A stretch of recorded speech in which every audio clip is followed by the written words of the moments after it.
কথায় আছে, যা তোমার ভাগ্যে আছে তা যদি দুই পাহাড়ের মাঝেও থাকে তবুও তোমার কাছে পৌঁছে যাবে, আর যা তোমার ভাগ্যে নেই তা যদি তোমার দুই ঠোঁটের ফাঁকেও থাকে তবুও তা তোমার কাছে পৌঁছাবে না। মহান আল্লাহ 5টি জিনিস নিজের কাছে রেখে দিয়েছেন। এর মধ্যে একটি হলো কেউ জানে না আগামীকাল সে কি উপার্জন করবে। এবার আসা যাক মূল কথায়। জঙ্গলের মধ্যে হেঁটে হেঁটে ক্লান্ত হয়ে পড়ে একটি সিংহ। এরপর একটি লম্বা গাছ দেখতে পেয়ে সেদিকে এগিয়ে যায়।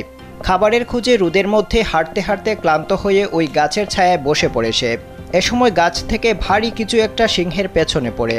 সাথে সাথে সিংহটি উঠে সেখানে যায়। গিয়ে দেখতে পায় একটি আস্ত হরিণ পড়ে আছে, কিন্তু হরিণটি কোথা থেকে এলো তা বুঝতে না পেরে এদিক সেদিক তাকাতে থাকে বনের রাজা। ঘটনাটি ঘটেছে কেনিয়ার মাসাই মারা অঞ্চলে। স্থানীয় সংবাদ মাধ্যম জানিয়েছে, একটি চিতাবাঘ হরিণটি শিকার করে গাছের ডালেই রেখে গিয়েছিল। এরপর ওই গাছের নিচে আসে সিংহটি। ঠিক সেই সময় গাছের ডাল থেকে হরিণটি পিছলে পড়ে যায়। শিকার না করেই হাতের কাছেই শিকার পেয়ে অবাক হয়ে যায় সিংহ।